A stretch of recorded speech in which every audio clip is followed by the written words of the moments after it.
Acid एक बड़ा ही interesting सा सब्सटेंस है। अगर ये सही हाथों में है तो लैब में एक आविष्कार हो सकता है, और अगर गलत हाथों में है तो एक जिंदगी बर्बाद हो सकती है। इस शब्द का इस्तेमाल आमतौर पर हमें दो शब्दों के साथ सुनने को मिलता है, या तो एग्जाम पेपर में रिएक्शन के साथ, या तो न्यूज़पेपर में अटैक के साथ। इस महीने की 1 तारीख को श्रीनगर में एक और एसिड अटैक की घटना रिपोर्ट हुई, जिसके बाद पूरे राज्य में प्रोटेस्ट हुआ। इसके कुछ ही दिनों पहले दिल्ली में भी एक एसिड अटैक की घटना रिपोर्ट हुई थी। और ऐसा नहीं है कि ये हर महीने इक्का दुक्का घटना होती है। अगर आप आंकड़ों को देखें तो ऑन एन एवरेज हमारे देश में हर रोज एसिड अटैक रिपोर्ट होते हैं। इसलिए आज की वीडियो में हम एक ऐसी प्रॉब्लम के बारे में बात करेंगे जिसे सॉल्व करना तो दूर, सुनना भी काफी मुश्किल होता है। 2019 में दीपिका पादुकोण की एक मूवी आई थी। मूवी का नाम था छपाक, जिसमें उन्होंने acid attack survivor Lakshmi Agarwal का किरदार निभाया था। मूवी बॉक्स ऑफिस पर तो ज्यादा अच्छा नहीं कर पाई, लेकिन इस मूवी ने समाज के एक बहुत ही गंभीर मुद्दे पर रोशनी डाली, एसिड अटैक्स। एसिड को हिंदी में तेजाब कहते हैं। एक एवरेज इंडियन हाउस होल्ड में इसका इस्तेमाल कोई बड़ी बात नहीं है। आपने भी हो सकता है कभी ना कभी अपनी जिंदगी में किया हो। लेकिन क्या आपको पता है कि 25 रुपए में बिकने वाला यह पदार्थ उतने ही उम्र के किसी व्यक्ति की जिंदगी खराब कर सकता है। इंडिया में एसिड अटैक एक गंभीर मुद्दा इसलिए भी है क्योंकि दुनिया भर में जितने भी एसिड अटैक केसेस रिपोर्ट होते हैं, उनमें से ज्यादातर हमारी कंट्री में रिपोर्ट होते हैं। और हालांकि पिछले कुछ सालों में हमने इस पर लगाम लगाने के लिए कई ठोस कदम उठाए हैं, ये अभी भी बढ़ते जा रहे हैं। 2010 में जहां 80 केसेस रिपोर्ट हुए थे, 2019 में यही आंकड़ा बढ़कर 240 तक पहुंच गया। Now notice the word report, क्योंकि जो असल आंकड़ा है वो इससे कई ज्यादा होता है। और वो क्यों होता है ये मैं आपको थोड़ी देर में बताता हूं। हर साल दुनिया भर में 1500 एसिड अटैक के केसेस होते हैं, और उनमें से भी 1000 यानी कि लगभग 2/3 केसेस हमारे देश में होते हैं। कर्नाटका हाईकोर्ट ने कहा था कि एक एसिड अटैक एक व्यक्ति पर नहीं बल्कि पूरे समाज पर होता है। अब इस स्टेटमेंट को समझने के लिए आपको यह समझना जरूरी है, यह जानना जरूरी है कि एक एसिड अटैक के केस किसी भी अन्य अपराध से ज्यादा गंभीर और ज्यादा घातक क्यों होता है। कोई भी क्राइम जिसमें एक कोरोसिव मटेरियल जैसे कि एसिड का इस्तेमाल होता है, वो किसी अन्य क्राइम से ज्यादा गंभीर इसलिए होता है क्योंकि इसमें एक चेहरे के साथ साथ एक जिंदगी बर्बाद करने की कोशिश की जाती है। ना वीडियो में आने वाले डिटेल्स थोड़े विचलित कर देने वाले हैं, पर बताना जरूरी है। इसलिए अगर आप चाहें तो आप वीडियो को इस टाइम स्टैम्प तक स्किप कर सकते हैं। इसमें अटैकर का मकसद किसी को जान से मारना नहीं बल्कि आत्मसम्मान से मारना होता है। इसलिए ज्यादातर हमले फेस पर होते हैं। इमीडिएट इफेक्ट में विक्टिम के फेस टिश्यूज जल जाते हैं। कुछ ही दिनों के अंदर विक्टिम के नाक, कान और होंठ भी बुरी तरीके से डैमेज हो जाते हैं। इसके बाद खाने में प्रॉब्लम होती है, बोलने में प्रॉब्लम होती है, देखने में प्रॉब्लम होती है, या फिर आप स्किन से रिलेटेड जो कोई भी समस्या सोच सकते हो, एक विक्टिम वो झेलता है। अब इस दौरान दर्द कितना होता है ये ना मैं आपको बता पाऊंगा ना आप समझ पाओगे। बट अगर अटैक सीवियर हुआ then the most common effects are blindness, multi organ failure and the worst case scenario death. असली सर्वाइवल अटैक सर्वाइव करने के बाद ही शुरू होता है। एक अटैक के बाद शरीर में काफी ज्यादा चेंजेस आते हैं जो सबको दिखते हैं, और ट्रीटमेंट के बाद कुछ हद तक शारीरिक दर्द जो है वो कम भी हो जाता है। लेकिन एक सर्वाइवर मानसिक स्तर पर या साइकोलॉजिकल स्तर पर जो जो चीजें झेलता है, जिस जिस चीजों से वो लड़ता है, इसके बारे में ज्यादा लोग बात नहीं करते। एक अटैक के बाद एक सर्वाइवर की जिंदगी में क्या सारे बदलाव आते हैं, ये समझने के लिए मैंने बात की आलोक दीक्षित जी से। अभी हमारे साथ हैं आलोक दीक्षित जी। ये एक सोशल एक्टिविस्ट हैं और ये पिछले 10 सालों से एसिड अटैक सर्वाइवर्स के साथ उनके रिहैबिलिटेशन के लिए काम कर रहे हैं। छाव फाउंडेशन के फाउंडर भी हैं ये, जिसके ऑफिस में अभी हम बैठे हुए हैं। और एक छपाक मूवी आई थी जिसका एक कैरेक्टर भी था जो आलोक जी से इंस्पायर्ड था। तो आलोक जी, पहले तो आप ये बताइए कि आप अपने फाउंडेशन के साथ आप कैसे काम करते हैं, और एक सर्वाइवर के कांटेक्ट में आने से लेकर उनके रिहैबिलिटेशन तक कैसे आप उनको हेल्प करते हैं। हमें सूचना मिल जाती है कि एक एसिड अटैक हुआ है या कहीं अखबार में आता है, तो हम लोग कोशिश करते हैं कि उन तक कांटेक्ट किया जाए, परिवार तक पहुंचा जाए जब एसिड अटैक होता है, और उस दौरान उनकी मदद की जाए। इस तरह से मतलब पहला परिचय होता है। और फिर जब ट्रीटमेंट वगैरह के प्रोसेस आगे बढ़ते हैं, ट्रीटमेंट के बाद थोड़ा बेहतर होता है कोई सर्वाइवर, तो हमसे जुड़ता है। कई बार ऐसा भी होता है कि जैसे अभी चूँकि छाव फाउंडेशन, जैसे आपने बताया कि छपाक बनी, तो फिल्म बनी, तो ऑर्गेनाइजेशन के बारे में और परिचय हुआ लोगों का। तो कई बार बहुत सारे लोगों ने कांटेक्ट किया है जो बहुत साल पहले एसिड अटैक उन पर हो गया था, लेकिन अब वो देख रहे हैं कि शायद मेडिकल उनके नहीं हो पाए हैं, या कि बहुत बार वो लोग जॉबलेस हैं या बहुत बार रिहैबिलिटेशन के टर्म में मतलब मदद चाहते हैं तो कॉल करते हैं। तो इस तरह का बहुत बेसिक सा प्रोसेस है। इसके लिए हम लोग कोशिश कर रहे हैं कि कोई, जैसे हमारी एक हेल्पलाइन नंबर है, लेकिन मेरे ख्याल से बहुत पॉपुलर नहीं है वो ऐसे, तो एक हेल्पलाइन नंबर है, वहाँ अगर कोई कॉल करता है तो उसको हर तरह की मदद मिल जाती है। और सीधा कोई पहुँचने के जरिए नहीं है, मतलब काफ़ी बड़ा देश है और ऑर्गेनाइजेशन एक छोटा सा मतलब इनिशिएटिव है अभी, तो काफ़ी सारे सर्वाइवर हैं जो अनरीचेबल भी हैं, मतलब जिनके बारे में हमें भी कोई जानकारी नहीं है। सर्वाइवर सिर्फ अपने शरीर में हो रहे बदलावों से नहीं लड़ती, बल्कि अटैक के बाद जो समाज में उसके प्रति बदलाव हो जाता है उसे उससे भी लड़ना पड़ता है। देखो, बड़ी स्वाभाविक सी बात है, अगर आपके चेहरे को कोई बार बार घूरेगा, आप जिस गली से जिस सड़क से जाओगे वहां इंसान आपको बार बार देखेगा, देखकर मुंह बनाएगा और फिर बाकी दो लोगों को दिखा के आपकी नुमाइश करेगा। अगर किसी के साथ भी ऐसा होगा तो वो स्वाभाविक तौर पर घर से बाहर निकलना ही बंद कर देगा। हर सर्वाइवर की जिंदगी में भी एक ऐसा ही फेज आता है। एक अटैक के बाद क्योंकि सर्वाइवर की जो पर्सनैलिटी है वो अप टू द मार्क नहीं रहती, इसलिए कोई भी सर्वाइवर को जॉब नहीं देता, जिससे उस सर्वाइवर की फाइनेंशियल डिपेंडेंसी अपने आसपास के लोगों पर बढ़ जाती है, जिसकी वजह से स्वाभाविक है कि उसका जो सेल्फ कॉन्फिडेंस होता है वो भी कम हो जाता है। तो उस पॉइंट से जिस पॉइंट पर अटैक होता है उसके बाद से रिहैबिलिटेट होने तक या फिर ट्रीटमेंट तक एक विक्टिम की लाइफ कैसे बदल जाती है, इसके बारे में बताइए। एसिड क्या करता है कि आपके आइडेंटिटी के साथ चिपक जाता है, मतलब आपके साथ कोई अपराध हुआ है उससे आप बाहर नहीं निकल सकते हैं। तकनीकी तौर पे आपके चेहरे पे वो अपराध लिख जाता है, ठीक है। वो उससे जो एसोसिएशन है ना वो इतना लंबा हो जाता है कि मतलब कई बार यही सबसे बड़ी समस्या उभर के निकली है। मतलब बहुत बार लड़कियां चाहती हैं हम भूल जाएं उस बात को ना, वो उससे उभर चुकी हैं, वो शायद एम्पावर्ड भी हो चुकी हैं, वो शायद मसला भी ख़त्म हो चुका है, बात भी बहुत पुरानी हो गई है, लेकिन उससे निकल पाना मतलब कठिन है, क्योंकि वो अपने पेन के साथ हमेशा आपके साथ मौजूद है। मतलब सिर्फ वो चेहरे में आइडेंटिटी की तरह ही नहीं है, मतलब वो आपके साथ साइकोलॉजिकली भी इसलिए घुसा हुआ है कि उदाहरण दे रहे हैं कि एसिड अटैक के बाद जो चेहरे की स्किन ग्राफ्टिंग की जाती है उसके बाद जो दूसरी स्किन लगती है उससे पसीना नहीं आता है। एक मैं बहुत बेसिक माइन्यूट बात बता रहा हूँ, पसीना ना आने से आपको उलझन रहती है, आप बहुत तरह के काम नहीं कर सकते। गर्मियों में आपके लिए बहुत ही खराब, मतलब आप मानसिक तौर पे डॉक्टर्स बोलते हैं कि मतलब इस उलझन की वजह से ही ना बहुत बार वो मानसिक समस्याएं भी हो जाती हैं, इरिटेशन। तो अब पूरी बॉडी, मतलब आप इस तरह की एक बेसिक समस्या से देखिए, आप एक चेहरे में जो वो है कि मतलब कहीं भी आप जाएं आपसे एक सवाल आपके साथ ये चलता रहता है कि ये आपके साथ क्या हुआ ना, वो सवाल लोगों की निगाहों में दिखता है। मैं सर्वाइवर्स के साथ जाता हूँ मार्केट में तो मुझे महसूस होता है कि मैं किसी के साथ जा रहा हूँ, लोग आपको देखते हैं घूर घूर के। तो वो जो चीज़ें हैं ना, मतलब ये हर तरह से। और अगर आप आर्थिक तौर पे देखें तो अभी तो चलिए कुछ NGOs आ गए हैं, कुछ सुविधाएं हैं, वरना जो सर्वाइवर हमारी टीम में पुराने से लगे हुए हैं उनके घर बिक गए हैं, उनके परिवार के एक आध सदस्य उसमें जो है इस डिप्रेशन में जाके ख़त्म हो चुके हैं, क्योंकि मतलब इलाज कराना परिवार पूरी तरह से मतलब तबाह हो जाता है। लाखों के इलाज हैं। देखो, ये कहना गलत होगा कि एसिड अटैक की विक्टिम सिर्फ लड़कियां होती हैं। अगर आप पिछले कुछ सालों के डेटा में देखेंगे तो आप पाएंगे कि दरअसल जो मेल विक्टिम्स हैं उनकी संख्या में इजाफा हुआ है, लेकिन हिस्टोरिकली एसिड अटैक की हमेशा जो विक्टिम होती है वो लड़कियां ही होती हैं। In fact 85% of the total cases victims are females. Now एक इंटरेस्टिंग फैक्ट ये भी है कि ये क्राइम उन कंट्रीज में ज्यादा प्रेवलेंट है जहां सेक्स रेशियो खराब है, यानी कि जेंडर गैप ज्यादा है। जैसे कि अगर हम अपने देश की बात करें तो हमारा देश जेंडर गैप इंडेक्स में 140वें स्थान पर आता है 156 देशों में से। अच्छा, जब इन केसेस में अटैकर्स के माइंडसेट को स्टडी किया गया तो उसमें से एक कॉमन थ्रेड उभर कर सामने आया। यह पाया गया कि अटैकर्स लड़कियों को एक कमोडिटी के रूप में देखते हैं और ज्यादातर अटैक्स तब होते हैं जब इनका फ्रेजाइल मेल ईगो जो होता है वो हर्ट हो जाता है। मिसाल के तौर पर ज्यादातर अटैक्स तब हुए जब या तो लड़की ने इनका शादी का ऑफर ठुकरा दिया, या इनसे संबंध बनाने से मना कर दिया, या इनकी जॉब का ऑफर ठुकरा दिया, या जब इन्हें लगता था कि उनका कोई अफेयर चल रहा है तो इन्होंने फिर एसिड अटैक से बदला लेने का प्लान किया। मेरी नहीं हुई तो किसी की नहीं होने दूंगा। बॉलीवुड में ऐसे डायलॉग तो हमने कई बार सुने हैं।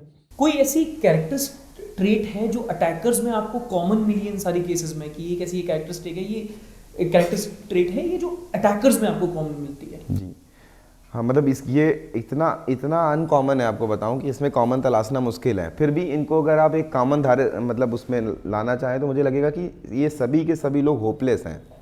मतलब जितने भी लोग आपको जो क्रिमिनल दिखते हैं ना, इनमें होपलेस कैसे हैं। अब ये शब्द बहुत ही, मैं इसको स्पिरिचुअली नहीं रखना चाहता आपके सामने, मैं टेक्निकली इसको देखिए कि होपलेस क्यों है। ज़्यादातर बार जो अटैकर हैं और इवन जो सर्वाइवर है, उनके बैकग्राउंड भी आप देखेंगे तो वो एजुकेटेड नहीं है, ठीक है, पढ़े लिखे नहीं हैं, उनके पास जॉब नहीं है, उनके पास फ्यूचर को लेके कोई समस्या, मतलब कहने का मतलब फ्यूचर उनका है ही नहीं कोई। तो ऐसे में वो उनके क्रिमिनल बनने के चांसेस बहुत ज़्यादा हैं। तो ज़्यादातर लोगों को मैं यही देखता हूँ कि मतलब मैं बहुत बार इसको एनालाइज भी करता हूँ कि शायद वो सारे के सारे लोग होपलेस हैं, उनमें कॉमन बात यही है। और क्यों होपलेस हैं? क्योंकि उनके पास होप, अगर क्योंकि हम सब जिनके पास भी कुछ होप है, जिनके पास भी एक विजन, आप एक बार क्राइम करने से पहले सोचेंगे, क्योंकि आपके पास आपका परिवार है, आपके पास आपका करियर है, आप उन सबको दांव पे लगा के अपनी गुस्सा के आगे मतलब जाके क्राइम नहीं करेंगे ना, अपने गुस्से को आप दबाएंगे, आप उसमें, और दूसरा आप तार्किक होंगे, क्योंकि आप इस बात पे नाराज़ हो जाते हैं किसी ने आपका प्रपोजल स्वीकार नहीं किया, तो वो तर्क ख़त्म हो जाते हैं, क्योंकि मतलब आप उस समाज से बिलोंग करते हैं जहाँ आपके पास होप नहीं है। तो ज़्यादातर बार आपको बताऊँ, इसको फैक्चुअली देखना चाहिए कि जो क्रिमिनल हैं, ज़्यादातर लोग ऐसे नहीं कि बहुत, वो मिडिल क्लास से में भी बहुत कम क्रिमिनल आपको मिलेंगे, पढ़े लिखे वर्ग में भी कुछ केसेस हुए हैं, लेकिन इतने ज़्यादा नहीं हैं। ज़्यादातर लोग जो क्राइम कर रहे हैं इलिटरेट हैं, नहीं पढ़े हैं, ठीक है, उनके पास कोई काम नहीं है, कोई रोजगार नहीं है, और उनका फ्यूचर सिक्योर नहीं है। तो मतलब उनको वो उस क्राइम का वो क्राइम में मतलब बहुत उस तरह इन्वॉल्व हो गए हैं। तो मतलब यही एक आप कॉमन चीज़ देख पाएंगे, क्योंकि अदरवाइज क्या है कि अदरवाइज जो कारण है बहुत अलग अलग। जैसे एसिड अभी क्या हो गया है, एसिड एक टूल जैसा ज़्यादा बन गया है। नाउ रिमेंबर मैंने कहा था कि रिपोर्ट शब्द का ध्यान रखना, वो इसलिए क्योंकि ज्यादातर जो एसिड अटैक के केसेस होते हैं वो आंकड़ों में आते ही नहीं, क्योंकि वो रिपोर्ट नहीं किए जाते। अब आपके मन में सवाल आना लाजमी है कि बलात्कार रिपोर्ट नहीं होते हैं, ये सुना था, वो समाज की हकीकत है, लड़की की इज्जत, घर की इज्जत, लेकिन एसिड अटैक रिपोर्ट क्यों नहीं होते? सोसाइटी का ऐसा क्या डर है कि इतना जघन्य अपराध भी कोई रिपोर्ट नहीं करता? और उसकी एक बहुत ही सिंपल और बहुत ही चौंकाने वाली वजह यह है कि ज्यादातर अटैकर्स जान पहचान वाले लोग होते हैं। यह पता लगा है एसिड सर्वाइवर ट्रस्ट इंटरनेशनल की एक रिपोर्ट में, जिसने कहा है कि 75% केसेस में अटैकर्स कोई जान पहचान वाला व्यक्ति ही होता है। इन अटैकर्स में से कोई फैमिली मेंबर होता है, कोई दोस्त होता है, और कई केसेस में तो पति ही अपनी ही पत्नी पर एसिड अटैक कर देता है। ज़्यादातर बार जो अटैक करने वाले लोग हैं वो आसपास के ही होते हैं। जैसे कि बहुत बार मैं आपको कुछ और ऐसे भी उदाहरण दूंगा कि वो जिन्होंने अटैक किया है उनके साथ ही वो सर्वाइवर अभी भी रह रहा है, हाँ, और रहते चले आ रहे हैं। मतलब ऐसे कई मामले अब हमारे नॉलेज में आ गए हैं, ठीक है। तो ये जो एक आप पहलू देखेंगे कि बहुत बार पड़ोसी एसिड अटैक कर रहा है, पति एसिड अटैक कर रहा है ना, या फिर परिवार का ही कोई सदस्य है। हमारी एक टीम मेंबर, उनके परिवार के एक सदस्य ने एसिड अटैक किया था, और चूँकि हमसे जब वो मिली तब तक 10 साल हो चुके थे, तो अभी उनकी मानसिक स्थिति इस तरह की नहीं है कि वो उसको जेल भिजवा सके, क्योंकि पूरा परिवार के साथ अलग हो जाना पड़ेगा, पति से भी अलग हो जाना पड़ेगा, बच्चों से भी अलग जाना पड़ेगा, और एक अलग स्ट्रगल हो जाएगा उनके लिए कि परिवार के ही किसी मेंबर ने उन पर एसिड अटैक किया था और उसको रिपोर्ट करें। तो वो एम्पावर्ड हैं, सब कुछ है, लेकिन आज वो परिस्थिति अभी भी उनके सामने नहीं है, क्योंकि पूरा परिवार उनके खिलाफ खड़ा हो जाएगा। और अब अगर आपके मन में एक ख्याल आ रहा है कि क्या हुआ अगर अटैकर जान पहचान वाला व्यक्ति है, अपने जस्टिस की लड़ाई, अपने हक की लड़ाई तो लड़नी चाहिए। तो अंग्रेजी में एक कहावत है, बेटर सेड देन डन। पहले तो किसी सर्वाइवर को फैमिली डायनेमिक्स के बाहर निकलकर किसी अपने ही जान पहचान वाले या फैमिली मेंबर के खिलाफ रिपोर्ट लिखवानी होती है, और फिर उसे सोसाइटी से लड़ना होता है, जो कि आसान काम नहीं होता। और इस सब के बावजूद अगर कोई सर्वाइवर अपने न्याय की लड़ाई शुरू कर भी दे तो उसको जस्टिस मिलेगा, इसका चांस कम है, और ये डेटा बताता है। मिसाल के तौर पर 2016 से लेकर 2018 तक हर साल औसतन 450 केसेस रिपोर्ट हुए एसिड अटैक्स के, जिनमें से आधे केसेस पुलिस इन्वेस्टिगेशन के दौरान ही बंद हो गए। और फिर भी अगर कोई सर्वाइवर अपने अटैकर को कोर्ट ले जाने में सक्षम होता है, तो हमारे जुडिशियल सिस्टम में एक केस को खत्म होने में ऑन एन एवरेज लगभग 5 से 10 साल लग जाते हैं। एंड माइंड यू, इसी दौरान उसे अपने मेडिकल चेकअप्स और ट्रीटमेंट भी करवाने होते हैं, जिसका खर्चा लाखों में होता है। और फिर जब किसी के अपने ही उसके साथ ऐसा करते हैं, तो किसके साथ लड़ना है और किसके खिलाफ लड़ना है, इस सवाल का जवाब इतना आसान नहीं होता। जो अटैकर है ना, उसको ये बात बहुत अच्छी तरह पता है कि हम जब एसिड अटैक कर देंगे तो समाज कैसा रिएक्ट करेगा। वो आपकी गारंटी पे एसिड अटैक कर रहा है, ठीक है।